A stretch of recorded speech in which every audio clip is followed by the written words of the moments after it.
तैयार रहिए। स्टार्ट। आदरणीय साथियों, भारत में पंचायती राज की मान्यता सदियों से रही है। स्टॉप। पंचों में परमेश्वर वास करता है, ऐसी हमारी मान्यता रही है। वेदों में कहा है कि 5 व्यक्ति समर्पित रूप से मिलकर यज्ञ को पूर्ण करें। स्वर्गीय राष्ट्रपिता महात्मा गांधी जी की मान्यता थी कि भारत की आत्मा गांवों में बसती है। जब तक गांव स्वतंत्र नहीं होते, देश पूर्ण रूप से स्वतंत्र नहीं होगा। गांधी जी के अनुसार सच्चे लोकतंत्र का परिचालन केंद्र में बैठे 20 व्यक्तियों द्वारा नहीं कराया जा सकता है। इसका क्रियान्वयन प्रत्येक गांव के निवासियों के माध्यम से ही होना चाहिए। उनके अनुसार जन समर्थन प्राप्त पंचायतों को कोई भी कानूनी कार्य करने से नहीं रोक सकता। गांवों का प्रत्येक समूह या उस समूह के सदस्य अपनी पंचायत बना सकते हैं, चाहे भारत के अन्य गांवों में पंचायतें हों अथवा नहीं हों। गांधी जी की यह मान्यता थी कि हर अधिकार कर्तव्य से ही मिलता है। ऐसे अधिकारों से कोई भी वंचित नहीं कर सकता। पंचायत लोगों की सेवा करने के लिए है तथा भारत का हर लोकतंत्र इकाई गांव ही है। भारतीय संविधान के अनुच्छेद 40 में पंचायती राज के संबंध में अंकित किया गया है कि राज्य ग्राम पंचायतों का संगठन करने के लिए अग्रसर होगा तथा उनको ऐसी शक्तियां और अधिकार प्रदान करेगा जो उन्हें स्वायत्त शासन की इकाइयों के रूप में कार्य करने योग्य बनाने के लिए आवश्यक हो। स्टॉप। इस उद्देश्य से प्रेरित होकर भारत सरकार ने पंचायती राज व्यवस्था को सुदृढ़ करने के लिए समय समय पर कदम उठाए हैं।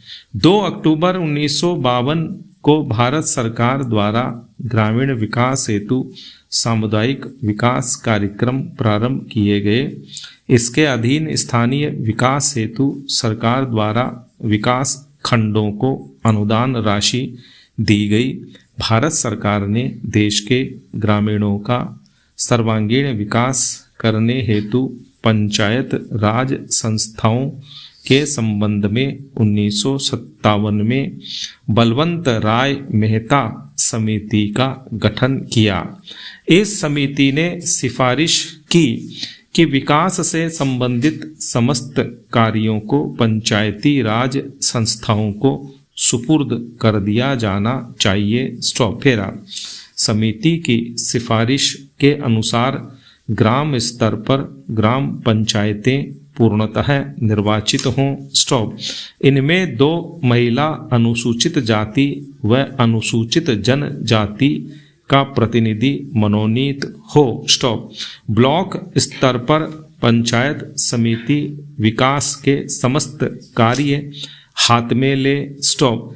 ऐसी व्यवस्था है कि पंचायत समिति धीरे धीरे एक सक्षम प्रजातांत्रिक संस्था के रूप में कार्य करे। स्टॉप। जिला स्तर पर पंचायत समिति में समन्वय रखने हेतु प्रत्येक जिले में जिला परिषद का गठन हो तथा उसमें सांसद विधानसभा सदस्य भी सदस्य रहें। स्टॉप। भारत सरकार द्वारा बलवंत राय मेहता समिति की सिफारिशों को स्वीकार करते हुए राज्य सरकारों को निर्देश दिया कि ग्रामीण क्षेत्रों का विकास करने हेतु पंचायती राज व्यवस्था शुरू की जाए। राजस्थान सरकार ने देश में सबसे पहले 2 अक्टूबर 1959 को नागौर में दीप प्रज्वलित कर त्रिस्तरीय पंचायती राज व्यवस्था आरंभ की। यद्यपि राज्य में ग्राम पंचायतें पहले से थीं, ब्लॉक स्तर पर पंचायत समिति व जिला स्तर पर जिला परिषदों का गठन किया गया। वर्ष 1960 में प्रथम चुनाव हुए। स्टॉप फेरा। आदरणीय साथियों, कई सरपंच निर्विरोध चुने गए। अनेक चुनाव के बाद जीतकर सरपंच बने ग्राम पंचायतों के सरपंच ही पंचायत समितियों के सदस्य बने एवं उनमें से प्रधान व उप प्रधान अप्रत्यक्ष रूप से निर्वाचित होते रहे। सब पंचायत समितियों के प्रधान सांसद व विधानसभा सदस्य जिला परिषद के सदस्य बनते रहे। उन्हीं में से जिला परिषदों के प्रमुख व उप प्रमुख चुने जाते रहे हैं।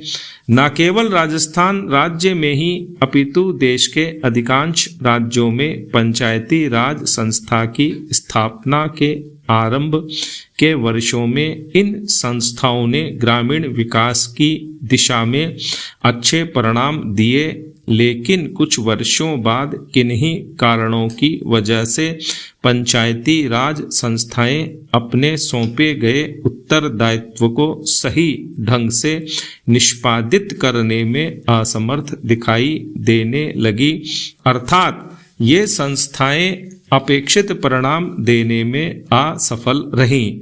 इसका सबसे बड़ा कारण इन संस्थाओं के पास वित्तीय साधनों की कमी रही। साथ ही अधिकांश राज्य सरकारों ने पंचायती राज संस्थाओं के चुनावों में भी अधिक रुचि नहीं ली। पंचायती राज संस्थाओं को अधिक गतिशील बनाने हेतु अशोक मेहता कमेटी ने सिफारिश की कि विकास कार्यक्रमों एवं योजनाओं को क्रियान्वित करने की जिम्मेदारी जिला परिषदों की हो। समिति के अनुसार पंचायतें 10-15 गांवों की मंडल पंचायतें हों तो अधिक सक्षम होंगी। ये मंडल पंचायतें ग्रामीण विकास योजनाओं को क्रियान्वित करेंगी। साथ ही समिति ने पंचायती राज संस्थाओं के चुनाव मुख्य निर्वाचन अधिकारी से करवाने की सिफारिश भी की। ग्रामीण विकास की प्रशासनिक व्यवस्था व गरीबी उन्मूलन समस्याओं हेतु गठित GVK राव कमेटी ने जिला स्तर पर योजनाएं बनाने व नियमित चुनाव कराने की सिफारिश की थी। देश की पंचायत राज व्यवस्था को सुदृढ़ व पुनर्जीवित करने हेतु गठित डॉक्टर लक्ष्मीमल सिंघवी कमेटी ने ग्राम पंचायतों को अतिरिक्त वित्तीय साधन देकर अधिक सक्षम बनाने पर बल दिया तथा साथ ही पंचायती राज संस्थाओं को संवैधानिक मान्यता दिए जाने पर भी विशेष बल दिया। देश में पंचायती राज संस्थाओं की बिगड़ती हुई स्थिति को ध्यान में रखते हुए पूर्व प्रधानमंत्री श्री राजीव गांधी ने पंचायती राज ढांचे को सुदृढ़ बनाने की कल्पना की थी और उन्होंने पंचायतों को अधिक अधिकार सौंपने तथा महिलाओं और कमजोर वर्गों की इन संस्थाओं में अधिक से अधिक भागीदारी देने की परिकल्पना की थी।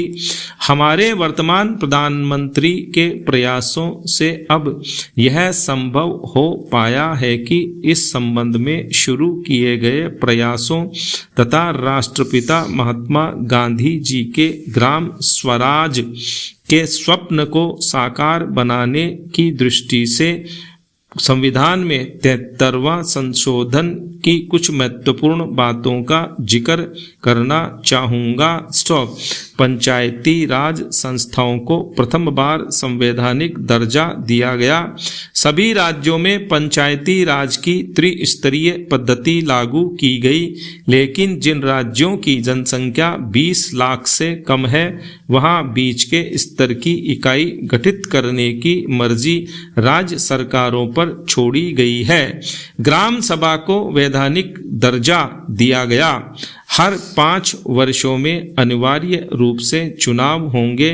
चुनावों की व्यवस्था एक स्वतंत्र चुनाव आयोग करवाएगा। स्टॉप।